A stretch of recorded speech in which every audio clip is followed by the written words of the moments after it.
kulan wacan saaxiibayaal halkan waa xulashada wararka kusoo dhawaada wararkii ugu dambeeyay Soomaaliya caalamka qodobada wararka hadii ay baraali ka noqdo maanta daawan doontaan waxaa qayb ka xildhibaanadii Al-Sunna laga siiyay Galmudug oo la ogolaaday iyo waxa beelaha qaar lagu qanciyo aan la ogeyn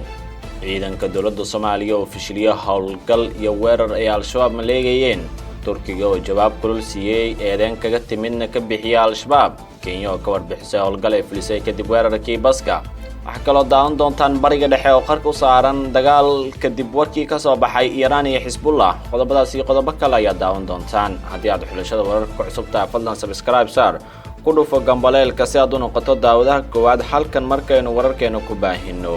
aynu ku bilaabnay dowladda Soomaaliya waxay ogolaatay xildhibaanadii Al-Sunna laga siiyay baarlamaanka maamulka Galmudug guddiga doorashooyinka Galmudug ayaa qabtay xildhibaanada Al-Sunna wal Jamaaca laga siiyay baarlamaanka maamulkaas talaabadan ayaa waxay ku soo aadeysaa markii afgarad laga gaaray muran ka dhashay 20kii mudan ee ururkaas ay dowladda Soomaaliya oo ogolaatay inay qaataan tirada guud ee baarlamaanka Galmudug ayaa 89 xubnood waxaana qoondada Al-Sunna ka timid heshiiskii ay la gashay xukuumadda federaalka ee Muqdisho dhinaca kale madaxweynaha Galmudug ayaa maanta waxa uu qoraal u soo saaray kol hore waxa uu ku sheegay inuu kalsoonida kala noqday dowladda federaalka sida laga soo xigtay war-saxaafadeedka xaaf ayaa rumaysan in hanaanka loo wado dhismaha Galmudug mid uu baalmarsan yahay dastuur ku yaala dalka xaaf ayaa hore waxa uu shaaciyay wasaaradda arrimaha gudaha dowladda ay u wakiishay doorashooyinka oo muddo bilooyin dib u dhacyo ay harayeen si kastaba ilaa iyo haatan ma cadda cidda dhalisay in lala noqdo wakiilnimada hasaatee waxay ku soo aadeysaa xilli Khamiistii 2 Janaayo 2020 uu gaaray xaaf galkacyo haddaba waxay arrintan sidoo kale ku soo agaagaysaa koor aqoonsashada 20ka mudane ee xildhibaanada Al-Sunna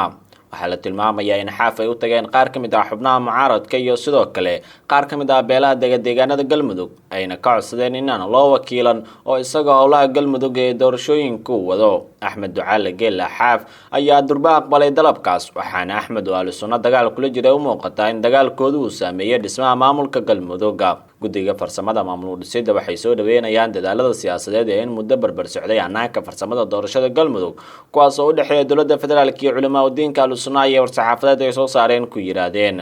iyadoo laga ambaqaadayo qabashada liiska 20kii xildhibaan ee ugu horeeyay golaha sharci dejinta dowlad goboleedka Galmudug ee cusub ayaa guddigu wuxuu si degdeg ah u gudagalaya soo xulista xildhibaanada dhiman oo tiradoodu ay tahay 69 kuwaas oo ka kala imaanaya dhammaan beelaha Galmudug haddaba guddiga farsamada maamul dhisidda Galmudug waxa uu soo dhaweynayaa xildhibaanada Al-Sunna ay soo magacawday waxaana uu dhameystiri doonaa howlaha u dhiman ayaa lagu yiri warkaas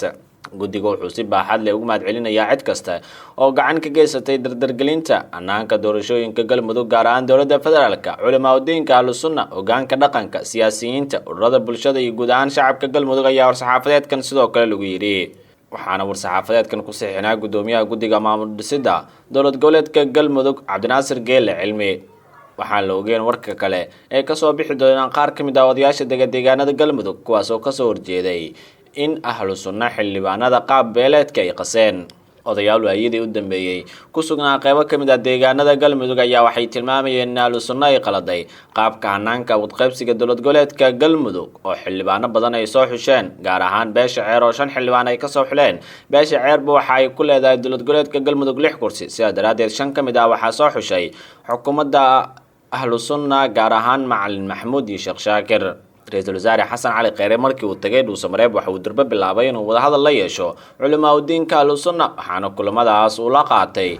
Macalin Maxamuud iyo Sheekh Shaakir heshiisyadaas oo laga falceliyay dad badan waxay ku tilmaameen inuu halis ku yahay Galmudug iyo Soomaaliya oo idil waxaana ay tilmaameen inuu ku yeelan doono Galmudug saameyn xun heshiiskana waa sunno xun oo la jideenayo waxaana dhaliishan cid kasta oo wax ka doonaya si xun dariiqnimo iyo jabhadnimo ayuu yiri mid ka mid ah odayaasha deegaanada Galmudug haddii ay Galmudug ama gobol kale oo Soomaaliya ka soo ifbaxaan xarakooyin kale oo Al-Sunna la mid ah waxay awood siyaasadeed noqon doontaa inay wax ka doonaan ama ay waxooda ku raadiyaan sida Al-Sunna yiri Al-Sunna awood badan ayay nagu siisay dowladda yiri qof ka mid ah deegaanada Galmudug dadka degaa heshiiska Ahlusunna wuxuu siinayaa awood iyo fursad gorgortan waxayna ka carqaladeyn doonaa maamulada hadda loo dhisi doono Galmudug iyo maamulkii kasii dambeeyay hadda wasiir Qarafaan soo ma amuudaya arintooda weligood way taagnaan doontaa intaas kuma ekaan doonto saameynta Ahlusunna waxay weligood ku dhex jiri doonaan Galmudug carqalad siyaasadeed iyo sadbursi aan dhammaan waayo 20 xildhibaan waxay ku bedeli karaan natiijo codeyn ay sameeyaan xilli codeyn laga rabo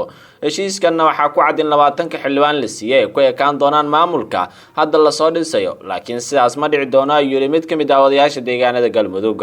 mid kale oo kamid ah odayaasha wuxuu yiri heshiiskan waxaa galay dad aan ogeyn inuu waaga baryayo Macalin Maxamuud haddii uu helo 20 xildhibaan wax uu Dhuusamareeb ka heli doonaa madaxweynuhu uu rabo waxaana uu keeni doonaa kii uu rabo Macalin Maxamuud oo jooga Dhuusamareeb waa arjooga Ken Bahlyoga oo aan lahayn geed lagu maato ayuu hadalkiisa sii raaciyay mid kamid ah odayaasha isna sii hadlayay Ra'iisul Wasaare Xasan Cali Kheyre waa inuu ka dhigo golaha wasiirada marada la isku noqon karo oo aysan ka dhigin meel ka caagan wax isweydiinta iyo ku tartanka fikirka la abuurkii wax dhisida waxaan kula talin lahaa in sanadaha soo socda isku dayo inuu ka qudbeeyo madal ay joogaan dad wax ka diidi kara ayuu hadalkiisa ku soo xiray sidaa daraadeed Ra'iisul Wasaaruhu sida muuqata wasiiradiisa waxba uma sheegi karaan Qarafaan kuma qanacsanay heshiiska Ahlusunna iyo odayaasha sii raaciyay qofkan oo odayaasha kamid ahaa heshiiska ay gaareen culimada Ahlusunna iyo dowladda federaalka ayaa saameyn xooggan waxa ay dad badan sheegeen inuu ku yeelan doono dhismaha maamulka Galmudug Ahlusunna haddii awood dheeraad la siiyana waxay noqon doontaa in gabi ahaanba taliska guud ee Galmudug gacanta ay ku dhigaan 20 xildhibaan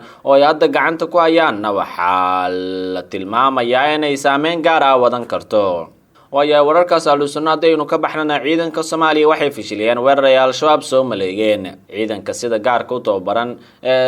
danab ayaa waxa ay shaaciyeen inay ka hortageen weerar argaxiso Al-Shabaab ay maleegeysay qoraal ka soo baxay commandoska danab ee Mareykanka u tababaro ayaa lagu sheegay in 30 kamid ah ururka gacan saarka la leh Al-Qaacida ay ku qarijiyeen howlgal qorsheysan sida laga soo xigtay warka qoraalka gulufkan waxa uu ka dhacay deegaanka Beelow Eylo oo ka tirsan gobolka Shabeellaha Hoose dhanka kale ma jiro jawaab ilaa iyo haatan ka soo baxay Al-Shabaab danab oo dishay in ka badan 30 shabaab oo qaraxyo ku diyaarinaya Shabeellada Hoose ayaa lagu yiri war saxaafadeedka ka soo baxay danab guutada 16aad ee commandoska xooga dalka ayaa howlgal ballaaran oo ay ka sameysay deegaanka Beelow Eylo ee gobolka Shabeellaha Hoose waxay ku dishay in ka badan 30 shabaab ah oo qaraxyo ku diyaarinaya gaadiid ay doonayeen inay ku dhibaateeyaan shacabka Soomaaliyeed ayaa warkan lagu yiri